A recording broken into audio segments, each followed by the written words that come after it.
6-7 पे है। तो अभी करते हैं गाड़ी को स्टार्ट और फिर देखते हैं कि ये 13.5 के करीब जाता है या नहीं।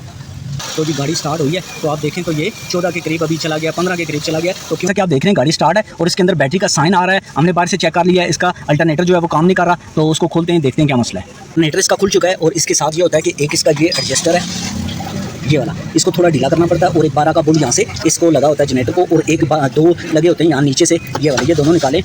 और पहले हमने चेक कर लिया कि इसके अंदर मेन करंट भी आ रहा है और इसके अंदर जो इग्निशन का करंट और दूसरा करंट लाइट सारे ठीक आ रहे हैं। जो भी मसला है जनरेटर के अंदर ही है। अब इसको बाहर निकालेंगे, फिर देखते हैं क्या इशू है। कि वो जनरेटर हमने खोला था, उसका मेन यूनिट जो इलेक्ट्रीफायर और रेगुलेटर वाला यूनिट है वो वाला जल गया था और वाइंडिंग भी जल चुकी थी। इसलिए फिर हम एक काबली नया जेनवन जो है वो ले आए, ये लगाएंगे ताकि अगले की जान छूट जाए, वरना यहाँ पे रिपेयर भी हो जाते हैं लेकिन वो ज़्यादा देर तक चलते नहीं। अब जोड़ते हैं इसको, फिर रिजल्ट चेक करते हैं।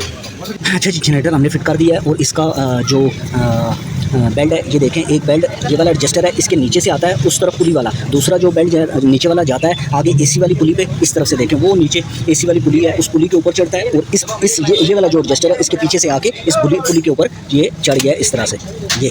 ये चीज़ होगी एक। दूसरी ये होगी कि इसका ये 12 का बोल्ट ये जनरेटर के अंदर लग गया ये वाला, और ये एडजस्टर है। पहले आपने 12 का बोल्ट इसको लगा लेना, फिर एडजस्टर से इसको टाइट करते जाएंगे तो ये जनरेटर को ऊपर की तरफ खींचता जाएगा और बेल्ट को साथ साथ चेक करते जाना है। जिधर बेल्ट से थोड़ा सही टाइट हो जाए तो वहाँ तक इसकी एडजस्टिंग कंप्लीट हो जाएगी। तो जी अल्टरनेटर लग गया है, स्विच मैंने ऑन किया है, तो आप देखेंगे बैटरी की लाइट आ रही है। गाड़ी को करते हैं स्टार्ट और बैटरी की लाइट चली गई है। इसका मतलब है जनरेटर यहाँ से सही काम कर रहा है, लेकिन फिर भी हम बाहर मल्टीमीटर से इसको चेक करते हैं।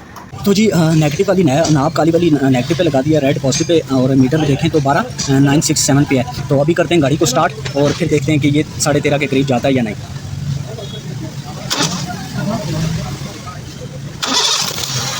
तो जी गाड़ी स्टार्ट हुई है, तो आप देखें तो ये 14 के करीब अभी चला गया, 15 के करीब चला गया। तो क्योंकि अभी फास्ट चार्जिंग की ज़रूरत है, बैटरी डाउन हुई थी, तो अभी ये जब चार्ज होती जाएगी तो आहिस्ता आहिस्ता ये नीचे आते आते तो तकरीबन 13.75 तक तकरीबन ये रहेगा।